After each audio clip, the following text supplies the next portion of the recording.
Fala pessoal, tudo bem com vocês? Atleta Edgar Souza aqui. Para você que não conhece o meu canal, que tipo de conteúdo que eu abordo, que está chegando aqui pela primeira vez, eu peço que você dê uma olhadinha no teaser oficial do canal. Eu abordo aqui vários assuntos. E hoje, o vídeo de hoje é um estilo de vídeo que eu demorei um pouco para fazer, que é resenha de livro. Então hoje nós vamos fazer uma resenha desse livro aqui, bem complexo, bem gostoso de ler, que é o livro de Levítico. É uma coleção de comentários do autor C.H. Mackintosh, eu recomendo, é o melhor comentário do Pentateuco da Bíblia.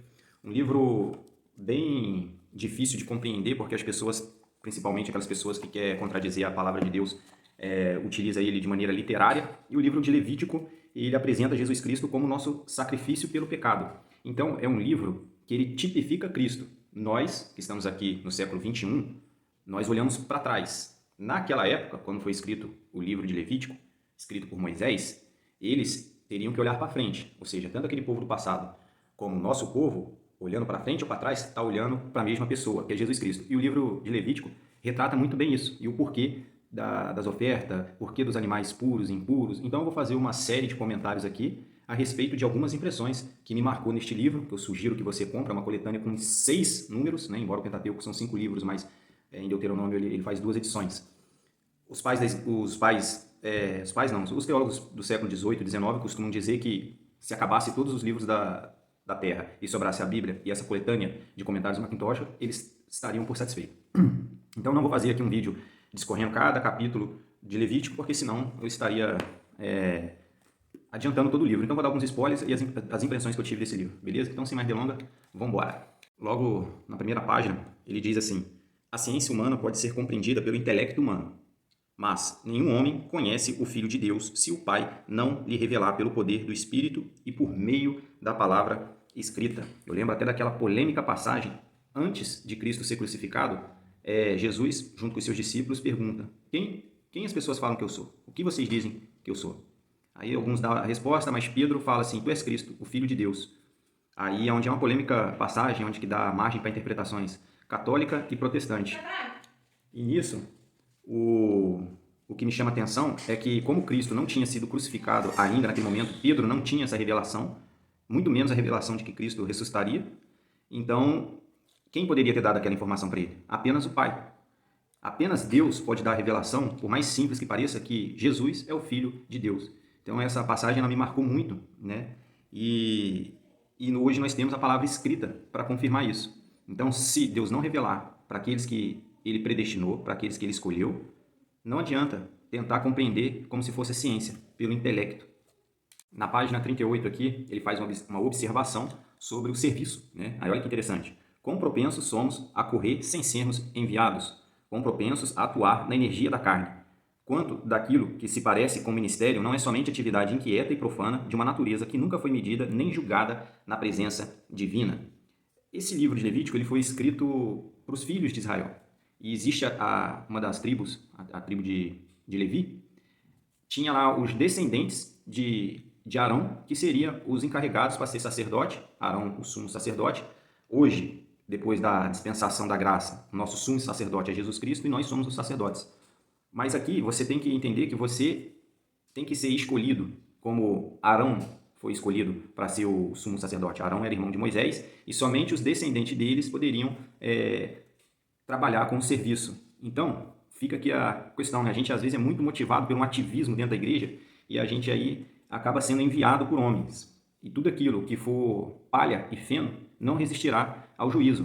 Não estou falando do grande dia, não, o dia do juízo final. Eu estou falando daqui mesmo, aquela obra terrena que a gente tenta fazer com as nossas próprias mãos, quando não é uma vocação chamada do próprio Deus, você não vai ter paciência, você não vai ter resistência para levar aquela obra para frente, porque por mais que você possa ser um salvo, essa obra da carne, esse ativismo, precisa ser desmanchado. Por isso vem tantas provações daquelas que o filho não consegue suportar e a sua obra ela é desmanchada.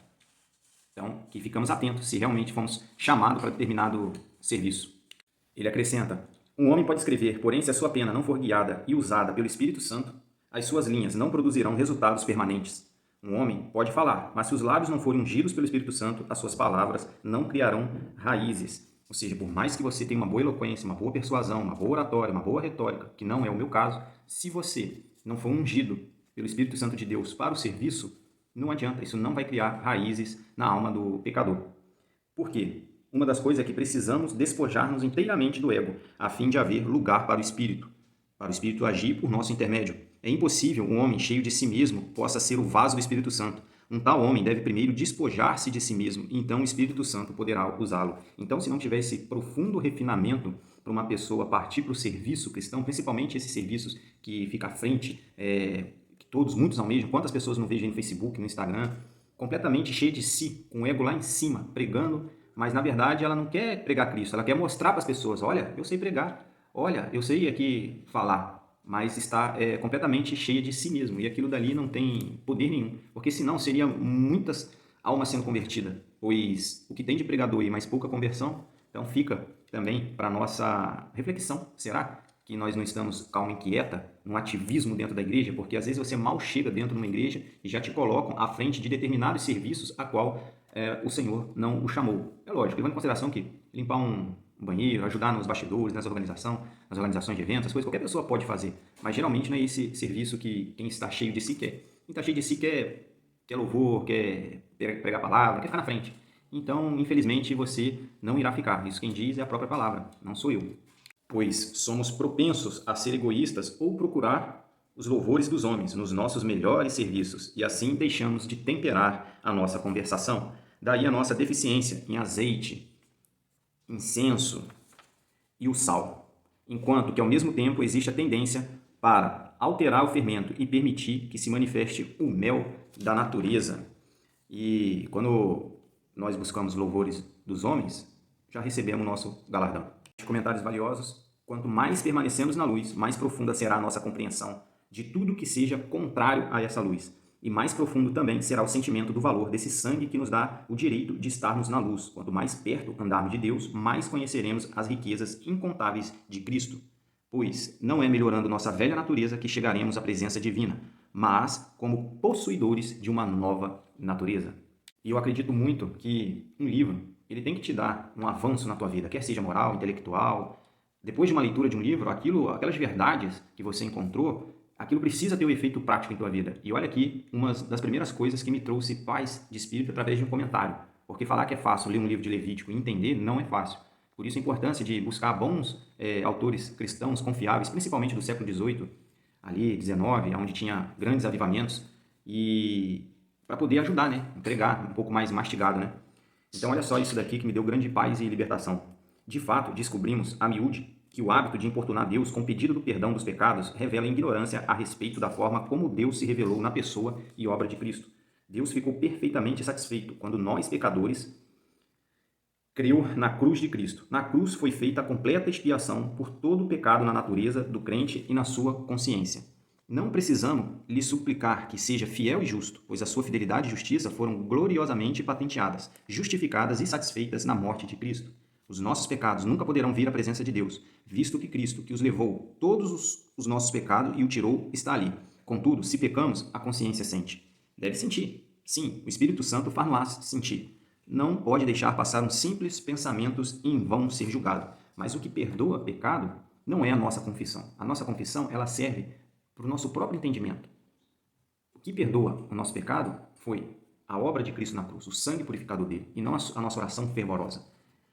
O pecado não possa afetar os pensamentos de Deus a nosso respeito. Pode afetar e afeta os nossos pensamentos em referência a ele. Por meio da confissão, desembaraçamos a nossa consciência. O sentimento agradável da nossa posição de filhos é restaurado. A nuvem sombria dissipa-se. A influência desanimadora desaparece. Os nossos pensamentos em relação a Deus são corrigidos. Se Deus perdoa pecados, tem de ser fiel e justo ao perdoar. Mas é evidente que as nossas orações, por mais sinceras e fervorosas que sejam, nunca poderiam constituir a base da fidelidade e justiça de Deus para perdoar os nossos pecados. Nada, salvo a obra da cruz, podia conseguir isto. Ali, a fidelidade e a justiça de Deus foram plenamente estabelecidas, e isso também com relação imediata aos nossos pecados atuais, e a sua raiz na nossa natureza. Deus já julgou os nossos pecados, na pessoa do nosso substituto no madeiro, e no ato da confissão, nós julgamos a nós próprios. O menor pecado por confessar e por julgar na consciência manchará inteiramente a nossa comunhão com Deus. Por isso, não entristeceis o Espírito Santo. O pecado em nós não requer este efeito, porém, se permitirmos que o pecado permaneça sobre nós, não poderemos ter comunhão com Deus. E por que ele fala isso? Porque é muito mais fácil pedir de uma maneira geral o perdão dos nossos pecados do que confessar esses pecados. A confissão implica o julgamento pessoal. Pedir o perdão pode não envolver e em si não envolve esse juízo.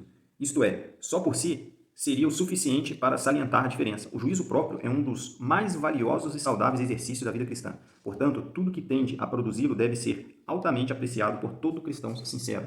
Então aqui eu não estou falando que não é para você confessar os seus pecados. Isso é para o teu próprio juízo. Porque, Senhor, perdão pelos meus pecados. Mas que pecado? Qual? Você precisa esmiuçar ele. Qual? Mas não é isso que constitui a base para o perdão. Então isso me trouxe uma paz. E a consciência, ela deve ficar com culpa, mas uma culpa que te leve aos pés do Senhor, e não uma culpa que te afaste de Deus, igual de Adão e Eva e vários outros aí da nossa história cristã.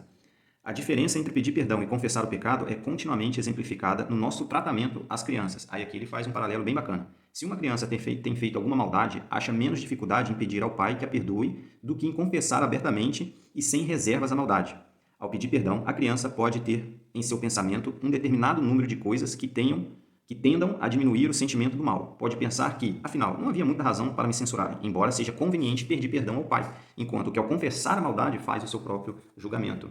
Isso eu vejo aqui em casa, né? Às vezes meus filhos pedem perdão, não pelo que fez, mas simplesmente para tentar se livrar da consequência. Além disso, ao pedir perdão, a criança pode ser influenciada principalmente pelo desejo de escapar às consequências da sua maldade, enquanto que um pai sensato procura despertar no filho exatamente a convicção do mal. Essa convicção só pode conseguir-se em relação com franca confissão da falta relacionada com o julgamento de si próprio. Assim é também na maneira de Deus proceder para com seus filhos. Quando eles procedem mal, tudo tem de ser exposto completamente e julgado pela pessoa.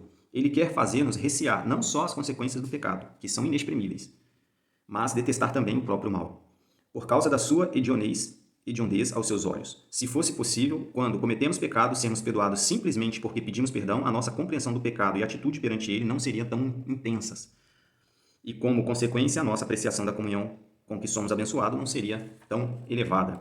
Então, nem por um instante precisamos de supor que a verdadeira humildade se mostre ou se promova recordando os nossos pecados ou lamentando sobre eles.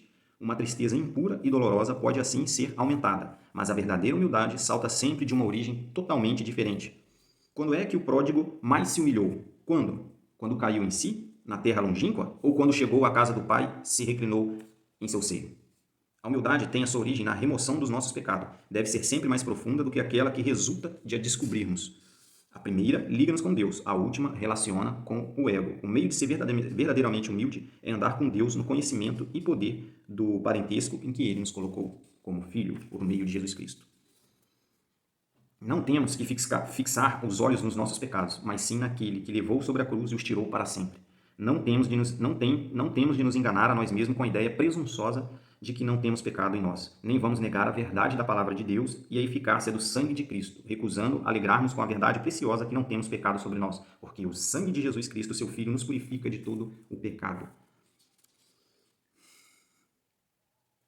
Estamos ocupados com esforços inúteis para conseguir a paz com Deus. Então, desconhecemos totalmente o que é a comunhão e o culto, se estarmos ocupados com esforços inúteis para conseguir a paz com Deus. Deus mesmo fez a paz, e isso é bastante para a fé. Portanto, pela fé temos comunhão com Deus, no conhecimento e gozo da redenção efetuada. Então, olha só, tanta coisa para nos trazer paz, pelo menos para mim trouxe.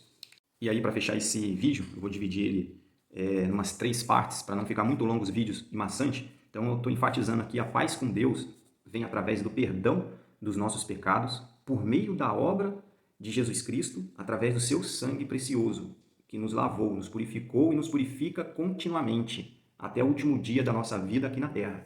Então, é importantíssimo, sim, confessar com toda a disposição nossa os nossos pecados nas nossas orações para com Deus. Mas não tenha isso como base para perdão dos nossos pecados, pois Ele é fiel e justo para perdoar. Mas Ele é fiel e justo por conta da promessa dele, e não pelos nossos meios.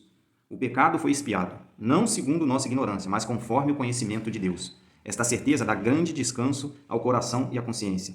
Todas as exigências de Deus foram satisfeitas pela sua própria obra. Ele próprio fez a provisão, e, portanto, quanto mais requintada se torna a consciência do crente, sob a ação combinada da palavra e do Espírito de Deus, quanto mais ele cresce no conhecimento divinamente adaptado a que tudo moralmente convém ao santuário. Tanto mais sensível ele se torna a tudo que é incompatível com a presença divina, e mais vigorosa, clara e profunda será a sua compreensão do valor infinito daquele sacrifício pelo pecado que não só ultrapassa os limites da consciência humana, mas satisfaz também em perfeição absoluta todas as exigências da santidade divina. Então, Deus ele é amoroso, ele tem aqueles atributos que a gente ama, né? Como amoroso, longânimo, por aí vai. Só que Deus também ele é santo.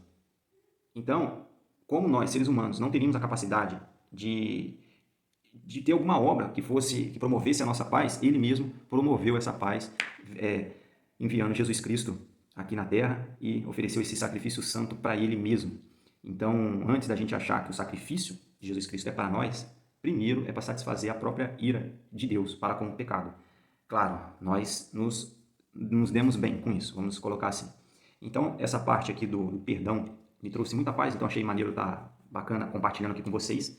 E no próximo vídeo, aí eu já vou estar falando sobre, vou já dar um spoiler aqui, sobre a imposição das mãos, o que isso realmente significa. Tem uma das partes mais interessantes desse livro aqui que eu achei, é o significado dos animais. Porque você já viu as pessoas distorcerem isso? Pega ali no livro de Levítico, fazem isso, as questões referentes a corte de cabelo, trazendo para os dias atuais de tatuagem, de piercing, do que comer, não comer, o que é puro, o que é impuro. Aquela seleção ali é para um povo da época, para diferenciar dos demais povos, e tudo aquilo está carregado de simbologias, de figura. Eu acho que junto com Apocalipse, Levítico é o livro com mais sentido figurativo possível, né, cara? Então, que Deus possa nos conceder sabedoria, discernimento, e aos poucos, que é o meu caso, ir aprendendo também aí junto com vocês. Espero que tenham gostado do vídeo. Se tiverem críticas, discordando de tudo que eu estou falando aqui, pode deixar aí nos comentários. Use aí as bases bíblicas, que embora eu não coloquei aqui, mas num diálogo eu conseguiria colocar aqui de acordo com as coisas que eu li, porque o livro ele vem trazendo aqui, ó, qual capítulo eu estou, só que se eu ficar falando referência por referência, o vídeo vai ficar muito longo. Então, pessoal, é isso daí, até o próximo vídeo. Muito obrigado e até a próxima.